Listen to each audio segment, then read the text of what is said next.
It is hard to conceive, but 3 days ago, both World Trade Towers rose 1,362 feet into the sky. Visit those same towers today. At their tallest point, they rise maybe 100 feet above the street. And while it's true there are 6 floors below street level, now filled with debris, engineers at the firm that built the building's best guess to account for the missing 1,200 feet of material from each tower is that large portions simply vaporized into the dust that rained down on New Yorkers immediately after the collapse. It was that powerful. Get out of here! We're talking here about 43,600 windows, 600,000 square feet of glass, 200,000 tons of structural steel, 5 million square feet of gypsum, 6 acres of marble, and 425,000 cubic yards of concrete, turned in good part into a cloud, says environmental medical doctor Stephen Levin. I was astonished at the degree to which solid materials were turned into pulverized dust as a consequence of that building collapse. I think it was striking. The Environmental Protection Agency has been sampling the dust, and one specialist told ABC they believe the clouds that appeared immediately after the collapse were mostly gypsum dust from drywall, cement dust, and plaster, which can cause problems. Cement dust is an irritant. Fine glass powder is also an irritating material. The EPA did find spotty levels of asbestos. A sample on a police car turned out dangerous. Another sample a couple of blocks away, not dangerous. But most interesting, in the mix, they are looking, they think, at specks of steel that used to be beams and elevators, marble from the lobby floor and facings. So what were once the strongest architectural elements in the 2 towers were pulverized, large portions turned into clouds like this one. Still, there is this mystery. If some of the hardest materials were vaporized, how to account for the presence everywhere of paper, fully intact letters, business forms, stationery. Paper is so fragile and combustible, and yet somehow, maybe because we have so much of it, it was everywhere. The fault is not in truth, for that is amiable. But the weakness of man beareth not its splendor. The Holy Quran of the Moorish Holy Temple of Science, Chapter 43, The Insufficiency of Knowledge. Peace. I'm Rami Salam El, and I thank you for joining us.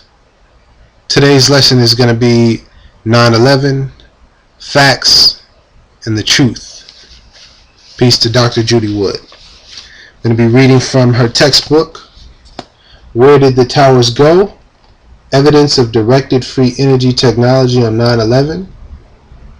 This is an image from the Notorious Day. Dustified buildings, but we'll get to that later. First, I'm going to read the author's preface. Faced with intolerable ideas, or with intolerable acts, people in very large numbers have begun simply denying them, declaring them unreal, and thus with a word striking them out of existence. But the pattern itself of not seeing is inescapable, evident to anyone who looks. Eric Larson, A Nation Gone Blind. For the record, I do not believe that our government is responsible for executing the events of 9/11-2001. Nor do I believe that our government is not responsible for executing the events of 9/11-2001. This is not a case of belief.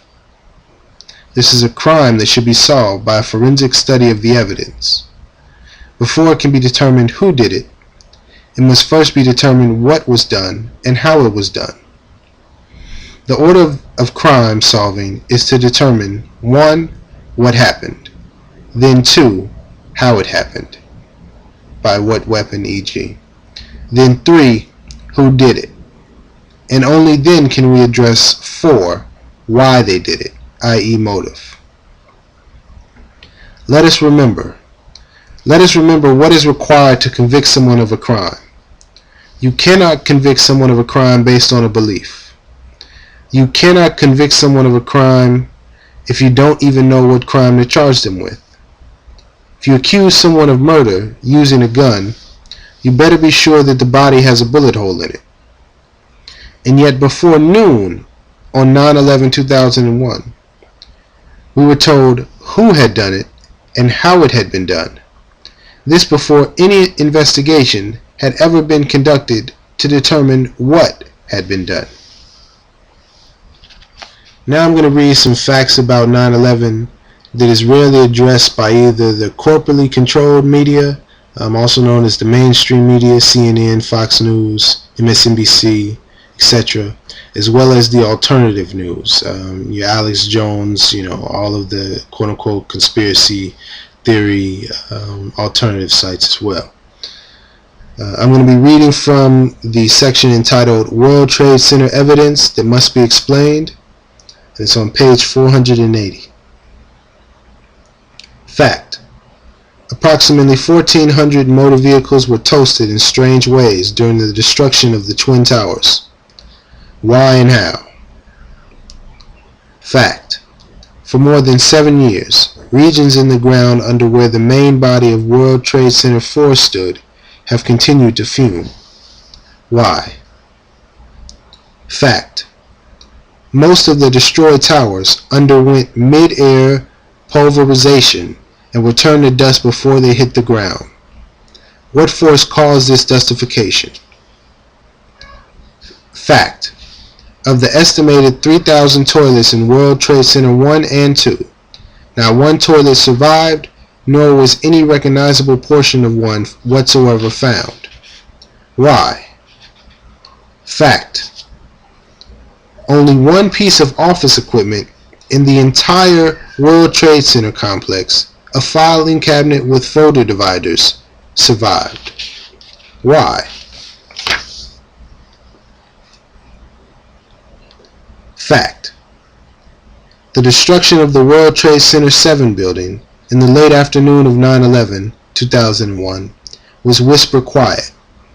The seismic signal during its disappearance was not significantly greater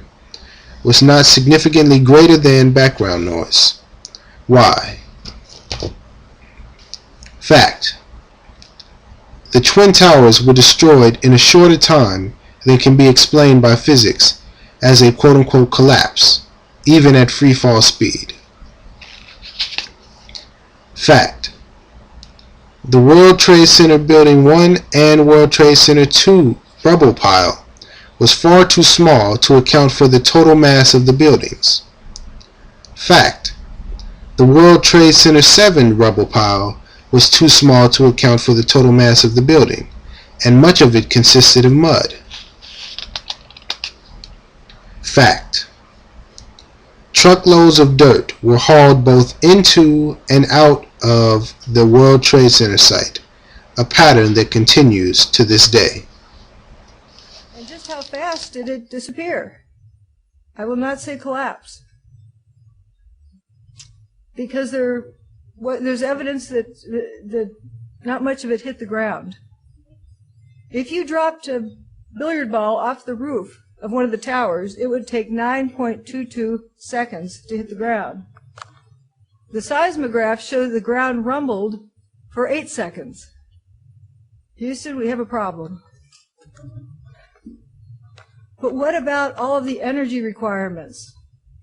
Now, there's a lot of opposition to what I present, which is mainly data, but folks who oppose seeing the data or having anyone else see the data say, well, it's impossible to have enough energy to do what you're saying got done. Well, then we should still see some buildings standing there. But the energy is an issue. There's different forms of energy, and if we look at this fourth one, that doesn't work so well. This fourth picture, that is one of the towers. This is a nuclear test. These other two are Mount St. Helens. What do we have in common with all of those pictures? Dust. Lots of dust and lots of power. A huge release of energy. So here we have the towers, and we're looking from the right-hand side.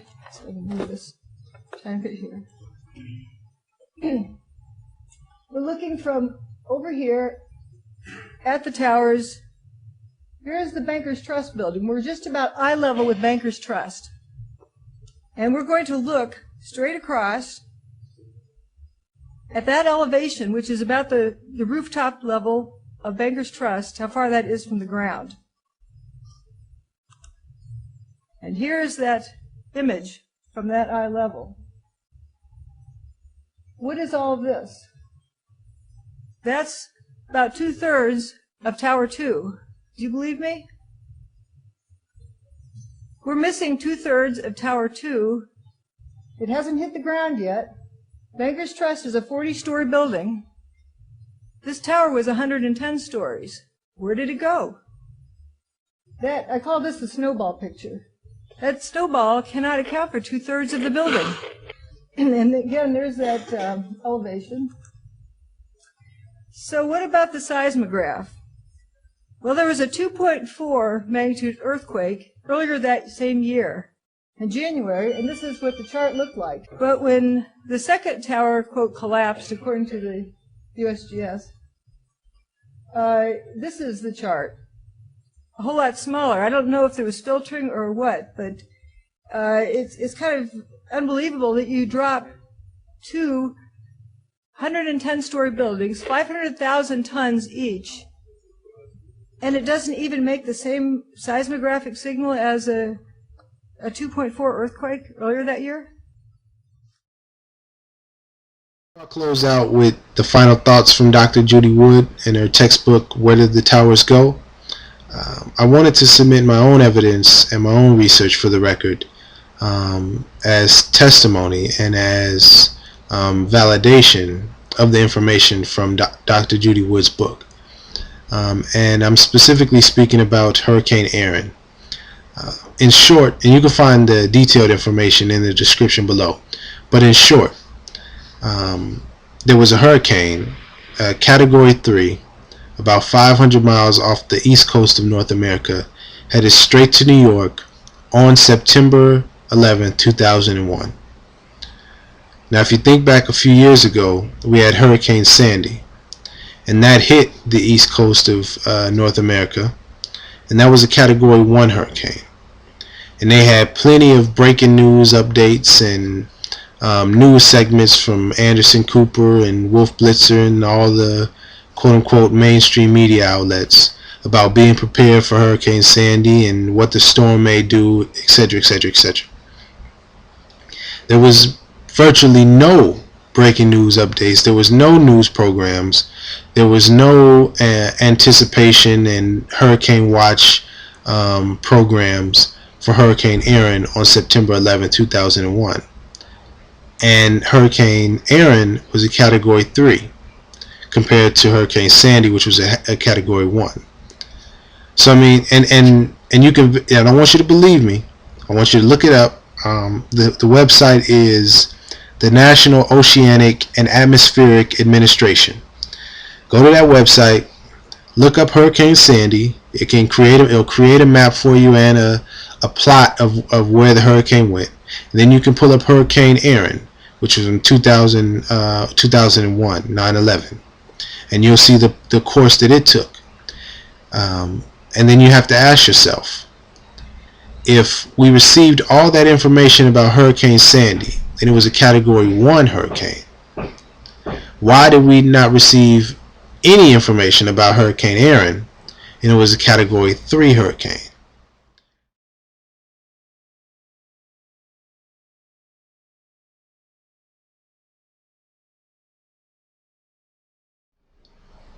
Now we're going to close out with Dr. Judy Wood's final thoughts. We stand at the dawn of an entirely new age. By all the evidence, man has in his hands a method of disrupting the molecular basis for matter and the ability, very possibly, to split the earth in half on a moment's notice. The technology demonstrated on 9/11 can indeed split the earth in half, or it can be used to allow all people to live fruitful, constructive, and non-polluting lives through their use of free energy. He who controls the energy controls the people. Control of energy, depending on what that energy is, can either destroy or sustain the planet. We have a choice, and the choice is real. We can live happily and fruitfully and productively, or we can destroy the planet and die, every last one of us, along with every living being on this planet. These are the reasons I have spent so much time studying the evidence of what happened on 9/11. 9/11 was a demonstration to the world of a new technology known as free energy. This is a force that can be used for demonic, ruinous, earth-destructive purposes, or it can be used for the good of us, of the earth, and of our civilizations. We have a choice, and that choice is ours. But in order to exercise that choice, in order to be equipped to exercise it, we must keep our eyes open wide, and our minds, both our scientific and social humanist minds, unvaryingly on high alert. After all, 2 of the very tallest buildings in the world went missing on that awful, grievous day in September. And yet no one continued to ask, where did the towers go? Once again, Dr. Judy Wood, Where Did the Towers Go? Evidence of Directed Free Energy Technology on 9/11. Please, please, please get this book, read it, for man knows not by being told. Thank you.